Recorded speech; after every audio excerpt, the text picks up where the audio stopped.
Hello everyone. आज है 12 जून और आज इस वीडियो में हम बात करने जा रहे हैं मदरसन सूमी के बारे में। देखिए 245 के करीब शेयर ट्रेड कर रहा है। अगर हम देखें तो कल हमें हल्की सी यहाँ पर गिरावट देखने को मिली जरूर है। पिछले कुछ दिनों से शेयर लगातार नीचे की तरफ टूट रहा है। जब नतीजे आए थे एक झटके में 15% की तेजी आई थी, उसके बाद लगातार थोड़ी थोड़ी गिरावट हमें देखने को मिल रही है। तो वीडियो में हम बातचीत करेंगे कि क्या हाल फिलहाल में जो हल्की हल्की गिरावट आ रही है, शेयर 270 के करीब पहुंचा था, वहां से अब टूटकर नीचे आ रहा है, तो खरीदारी का यहाँ पर मौका है कि नहीं, और जिन्होंने ऑलरेडी खरीदारी करके रखी है उनको क्या करना चाहिए, और आने वाले वक्त में ये शेयर कहां तक जा सकता है। तो वीडियो को मैं शुरू करूं उससे पहले अगर आपने अभी तक चैनल को सब्सक्राइब नहीं किया है तो प्लीज अभी इसे सब्सक्राइब कर लीजिए, क्योंकि आगे भी बहुत सारे वीडियोस हैं जो आपको काफी ज्यादा हेल्प करेंगे। तो चलिए शुरू करते हैं। तो मदरसन सूमी 245 का शेयर एक महीने में अगर हम देखें तो पिछले एक महीने में 5% का ग्रोथ हमें जरूर देखने को मिला है। आप देखिए 228 के करीब शेयर था, तेजी बनी थी, 245 तक पहुंचा, वापस ये शेयर 233 तक पहुंचा था, ठीक है। लेकिन जैसे ही इसके रिजल्ट्स आए, ठीक है, सीधा 235 रुपए से उछल के 270 के करीब एक ही दिन में ये पहुंच गया था, ठीक है।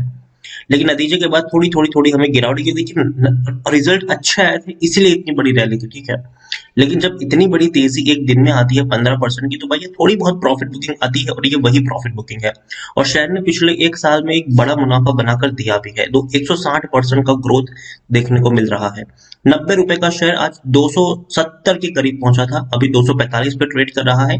और एक चीज यहाँ पर कॉमन है, देखिए जब भी कोई रैली आई है हल्की सी प्रॉफिट बुकिंग जरूर आई है, फिर बड़ी तेजी आई है, प्रॉफिट बुकिंग आई है, तेजी आई है, प्रॉफिट बुकिंग आई है, तेजी आई है, थोड़ी सी प्रॉफिट बुकिंग यहाँ पर आई है, लेकिन दोबारा एक बड़ी रफ्तार आपको जरूर देखने को मिलेगी। लार्ज कैप शेयर है, 78,000 करोड़ के आसपास का इसका मार्केट कैप है। एनएससी में अगर हम देखें तो 1 करोड़ 15 लाख से भी ज्यादा का इसका वॉल्यूम ट्रेड है। शेयर होल्डिंग की मैं बात करूं तो प्रमोटर के पास 33.96% की होल्डिंग है, 16.64% की होल्डिंग एफआईसी के पास है, 10.11% की होल्डिंग म्यूचुअल फंड, 2.95% की होल्डिंग इंश्योरेंस कंपनी के पास है। बड़े बड़े फंड हाउसेस के पास बहुत बड़ी होल्डिंग है, ये एक अच्छी बात है। इतना ही नहीं, अगर हम मार्च 2020 की बात करें तो प्रमोटर के द्वारा 13% की होल्डिंग गिरवी थी। आज बहुत सारे शेयर्स इन्होंने गिरवी रखे थे, वो छुड़ा लिए हैं, अब सिर्फ 4% के आसपास की होल्डिंग गिरवी है। तो ये भी बहुत अच्छी बात है कि प्रमोटर ने भले ही अपनी हिस्सेदारी को बढ़ाया ना हो, लेकिन जो गिरवी रखे हुए शेयर्स थे वो बहुत हद तक छुड़ा लिए हैं। यहाँ पर देखेंगे तो एक्सिस म्यूचुअल फंड है जिनके पास 3.82% की होल्डिंग है, हाईएस्ट पब्लिक शेयर होल्डर है ये। 26 म्यूचुअल फंड स्कीम्स और 590 जितने एफआईएस का पैसा लगा है, और इंडिविजुअल इन्वेस्टर होल्डिंग 6.83% के आसपास है। देखिए डिविडेंड 150% का पे कर रहा है, ₹1.50 का डिविडेंड इन्होंने दिया है। हालांकि दोबारा भी इन्होंने ये डिविडेंड दिया है साल में, इस बार दूसरी बार ये डिविडेंड, सॉरी पिछले साल इन्होंने डिविडेंड दिया था, इस बार भी इन्होंने डिविडेंड दिया है और सेम डिविडेंड है, ठीक है। मदरसन सूमी टेक्निकल रेटिंग अभी भी शानदार है, तेजी के अभी भी संकेत बने हुए हैं। यहाँ पर अगर देखें तो मोतीलाल ओसवाल की मदरसन सूमी में खरीदारी करने की सलाह है और 300 रुपए का टारगेट प्राइस है। इतना ही नहीं, आईसीआईसीआई डायरेक्ट की भी खरीदारी करने की सलाह है, 300 रुपए का टारगेट प्राइस है। प्रभुदास लीलाधर की खरीदारी करने की सलाह है, 311 रुपए का टारगेट प्राइस है। मतलब तीन बड़े ब्रोकरेज हाउस की खरीदारी की रेटिंग है और तीनों के टारगेट 300 रुपए या उससे ज्यादा के हैं। और यहाँ पर देखेंगे तो कोई भी आपको बेचने की बात नहीं कर रहा है। According to Moneycontrol user 88% लोग खरीदने की सलाह दे रहे हैं, 12% लोग बेचने की बात करें, 100% लोगों का यहाँ पर पॉजिटिव व्यू है। बेचने की बात यहाँ पर कोई नहीं कर रहा है, हर नीचे के लेवल पर खरीदारी के ही यहाँ पर मौके हैं। अब देखिए गिरवी रखे हुए शेयर्स कितने सारे इन्होंने छुड़ाए थे, ठीक है। यहाँ पर अगर आप देखिए 27 नवंबर 2020 को इन्होंने कितने शेयर्स जो गिरवी थे उसको छुड़ाए, तो तकरीबन 2 करोड़ 23 लाख। इतना ही नहीं, 27 नवंबर को अगेन 2 करोड़ 27 लाख शेयर छुड़ाए। फिर दिसंबर को भी इन्होंने देखा जाए तो 2 करोड़ 75 लाख शेयर छुड़ाए थे। फिर इसी साल अगर हम देखें तो इसी साल अगर हम देखने की कोशिश करें तो दोबारा फरवरी महीने में 2 करोड़ 12 लाख शेयर छुड़ाए थे। फिर मार्च महीने में भी अगर हम देखें तो इन्होंने तकरीबन तकरीबन 3 करोड़ 70 लाख शेयर छुड़ाए थे। फिर जून में देखें इसी में, तो जून में भी अगर हम देख रहे हैं तो तकरीबन तकरीबन 1 करोड़ शेयर जो गिरवी थे वो छुड़ाए हैं। मतलब भैया गिरवी शेयर छुड़ा रहे हैं ये लोग, और ये वाकई में बहुत बड़ी और पॉजिटिव चीज है जिसको हमें भूलना नहीं चाहिए। अच्छे रेवेन्यू देखने को मिले हैं, हालांकि डिक्लाइन मोड में है क्योंकि कोरोना का इफेक्ट देखने को मिल रहा है। और दूसरी तरफ अगर हम देखें तो जो सेलिंग है उसके ऊपर भी प्रेशर थोड़ा सा हमें देखने को मिला जरूर। प्रॉफिट अगर हम देखें तो प्रॉफिट भी थोड़ा सा डिक्लाइनिंग मोड में है, लेकिन देखा जाए तो वो इतना बुरा भी नहीं है। वो भी ऐसे काल में जहां कोरोना भी थी और सप्लाई भी आपको शॉर्टेज देखने को मिल रही थी। अच्छी खासी शेयर होल्डिंग पैटर्न यहाँ पर नजर आ रही है। 245 रुपए का शेयर बुरा तो बिल्कुल भी नहीं है। देखिए मदरसन सुमी की अगर मैं बात करूं तो डेफिनेटली ये शेयर अभी एक टाइम बॉम्ब पर बैठा हुआ है। कभी भी एक बड़ी न्यूज आ सकती है और शेयर दोबारा उछल सकता है। न्यूज कौन सी है? न्यूज है डीमर्ज की, जो अनाउंसमेंट ऑलरेडी बहुत पहले हो चुकी थी। और इनका जो वायरिंग का वायरिंग हार्नेस का जो बिजनेस है उसको डीमर्ज किया जाएगा। ठीक है, डीमर्ज किया जाएगा तो डेफिनेटली अगर आपके पास मदरसन सुमी के शेयर होंगे तो आपको उसके भी शेयर्स मिलेंगे जो आईपीओ का आएगा। तो देखना होगा कि कितना स्वैप रेशियो है उसके अकॉर्डिंग मिलेगा। अभी के लिए हम ये अज्यूम करके चल सकते हैं कि अगर आपके पास 100 शेयर है तो 100 शेयर नहीं मिलेंगे, लेकिन वो पूरा का पूरा आपको तो मैनेजमेंट के ऊपर है कि कितना स्वैप रेशियो रहेगा। अगर आपके पास 100 शेयर है तो शायद 50 मिल सकते हैं, 70 मिल सकते हैं, 10 मिल सकते हैं, 100 मिल सकते हैं। तो वो स्वैप रेशियो के ऊपर डिपेंड करता है सारी चीजें। लेकिन डीमर्ज की जैसे ही प्रोसेस होगी, आईपीओ आएगा, याद रखिए एक बड़ी रफ्तार दिखाने वाला है ये शेयर और डेफिनेटली मुझे लगता है कि 300 के करीब पहुंचेगा। और देखिए हर बार एक गिरावट के बाद उससे कई ज्यादा बड़ा बाउंस बैक इसने दिखाया है। और देखिए आने वाले समय में जो ऑटो एंसिलरीज वाले शेयर हैं वो ज्यादा दौड़ने वाले हैं, क्योंकि देखिए इलेक्ट्रिफिकेशन होने वाला है एक चीज।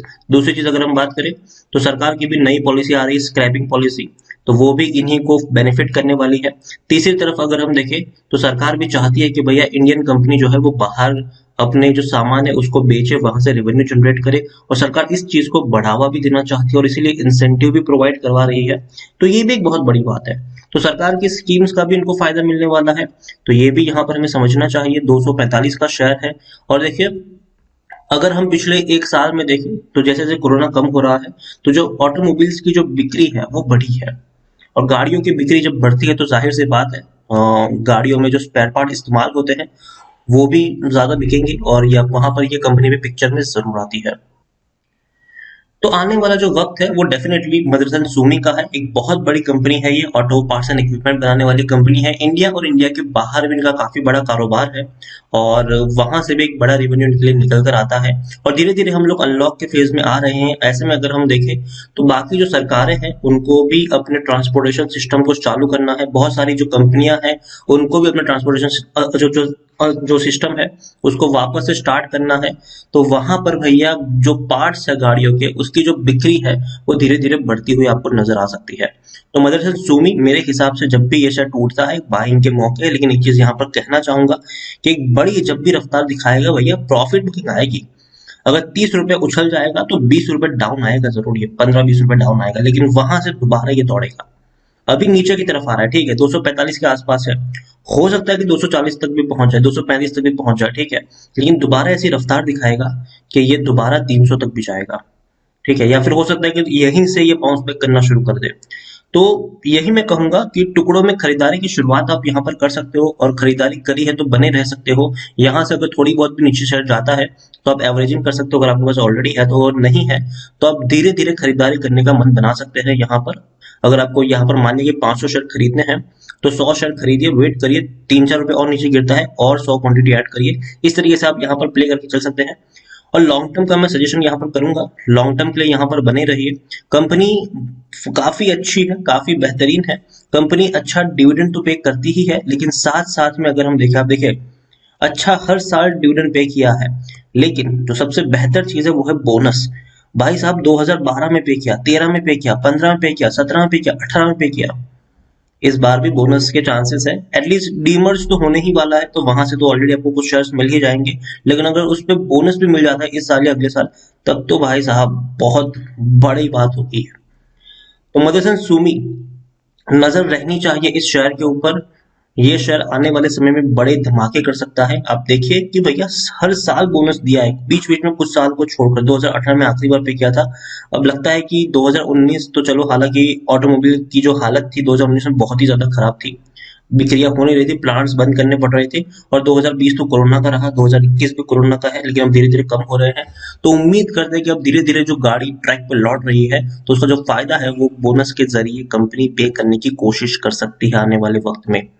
तो नजर रखनी चाहिए इस कंपनी के ऊपर। और लॉन्ग टर्म के सजेशन के लिए मैं यहाँ पर इन्वेस्ट करने की सलाह दूंगा। और अगेन यहाँ पर एक चीज कहना चाहूंगा ये जो भी वीडियोस होते हैं वो एजुकेशन पर्पस के लिए होते हैं। अगर आप उसको ट्रेडिंग के लिए इस्तेमाल करते हैं तो प्लीज खुद से भी एक बार किसी शेयर की जांच करना मत भूलिएगा, या फिर अपने फाइनेंशियल एडवाइजर की भी सलाह आप यहाँ पर ले सकते हैं। वीडियो को यहीं पे एंड करूंगा।